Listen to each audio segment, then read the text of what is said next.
What's up, everyone? John Renger from Techno Buffalo here. Embargoes are lifted and we can finally talk about the Samsung Galaxy S4. I've had it for the better part of 4.5 days, not long enough to put together a full review to where I'm comfortable putting my name on something, but it is plenty of time to share some first impressions, show you some cool stuff the Galaxy S4 has, show you some new things that TouchWiz can do and not do, and hopefully help you decide whether or not you want to pre-order or order the Galaxy S4. Let's go ahead and get started.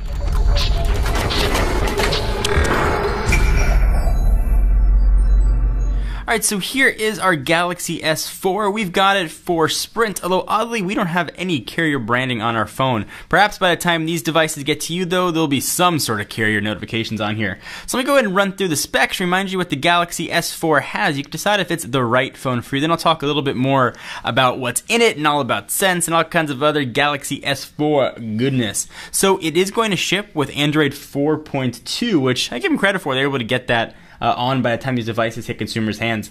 From a dimension standpoint, it's 5.38 inches by 2.75 inches by a pretty thin 0.31 inches. While we're looking at the side here, I will say the Galaxy S4 now has sort of metal-esque accents. Now they're still plastic, but it makes the phone feel more significant in the hands. Implies a little bit better build quality to me, and the device is definitely thinner than the outgoing Galaxy S3, and it weighs a pretty lightweight 4.59 ounces. So one of the big additions to the Galaxy S4 is that gorgeous 5-inch 1080p display. It's Super AMOLED Plus, so you're keeping track of what the technology is, and that gives it a pretty substantial 441 ppi.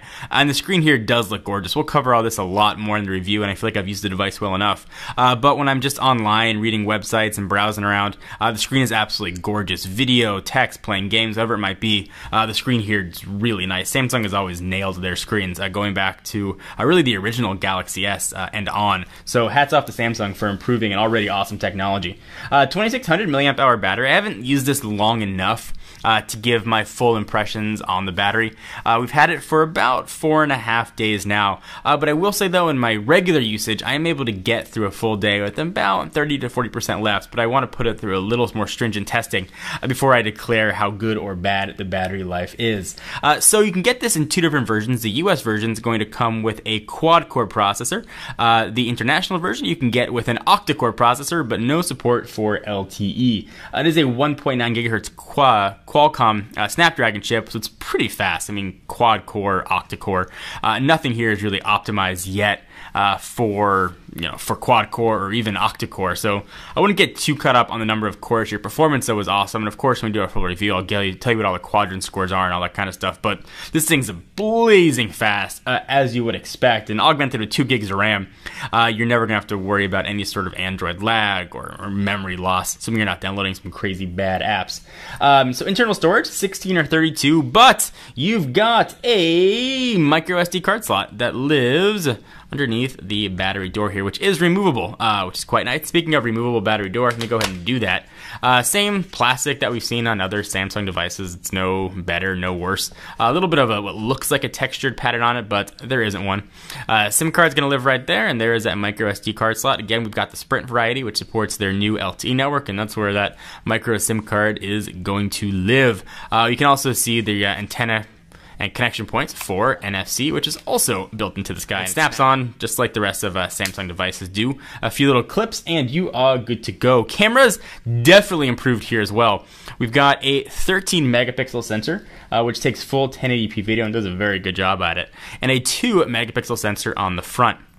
We're going to talk a lot more about camera and do separate camera videos. But there's some cool stuff that goes on here inside the camera. I'll give you guys a bit of a sneak preview as we get to that full coverage. So it looks pretty familiar to what we've seen on other Samsung devices. If you want to take video, you should go ahead and hit video. Hit that mode button though. There's a lot of cool things that go on here. So auto, pretty obvious, nothing really exciting there. Beauty face, enhanced facial features, best photo. It'll take a series of photos. It's different than what BlackBerry has when it'll just sort of swap the heads. This one takes a whole bunch of photos. You can pick the best one. Actually, I'll recommend one with the thumbs up. Best face for a similar thing. Sound shot, you can enrich pictures by adding background sounds for a few seconds. Kind of cool. Drama's sort of neat. You can see what's going on here. If you take a picture of somebody running or walking across the screen, you can sort of see what that looks like. Animated photo, and I'll walk you guys through all this in a separate video. Eraser, it'll erase someone walking walking through the background, panorama, pretty obvious, sports, night, and a few other settings, but does a really nice job. But one of the coolest things for me in camera, I'll go ahead and open that back up, was that you can use the front and rear cameras at the same time. So let me go ahead and show you. I'll hit that middle button right there, and you'll sort of see me. There we go.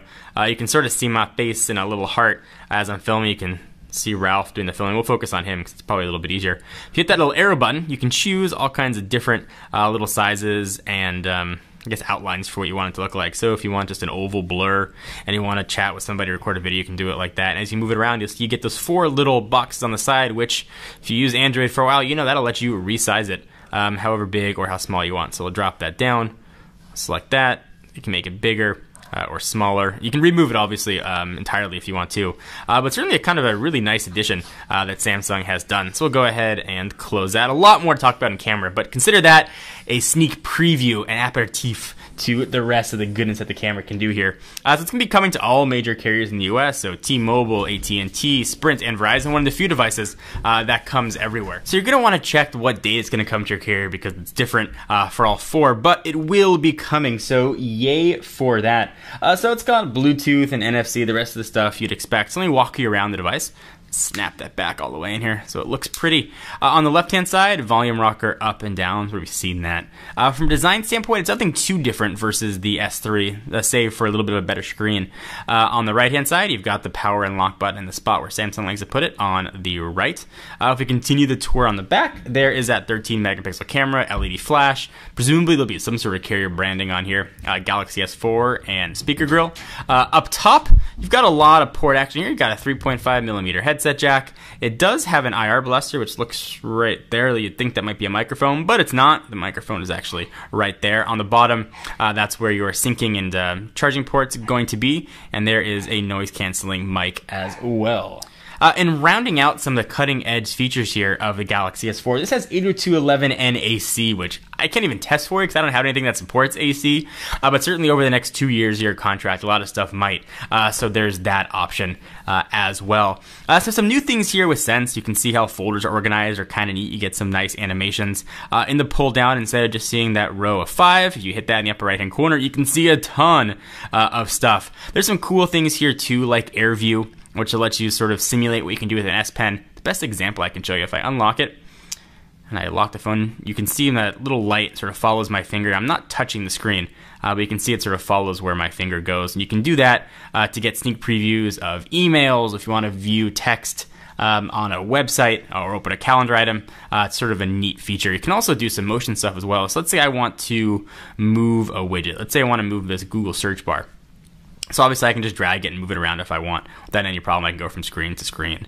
But you can also, if you hold it down, and this doesn't always work, if you wave your hand across it from the side, it'll move.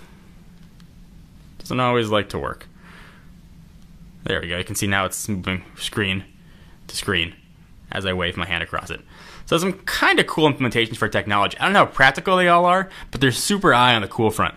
And it does work, not 100% as you saw, but it's relatively accurate. So there's a lot of things to like here in the Galaxy S4. Again, I need a few more days till I feel comfortable putting my name on a full review, but overall the experience has been very positive.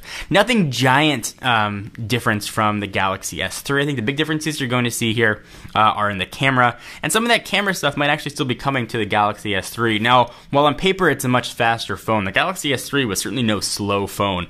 So while things do open a little bit faster and quadrant scores are a little bit higher, performance on this is pretty close to what it was on the S3 in everyday use, and that's really a compliment to the S3 and how good it was.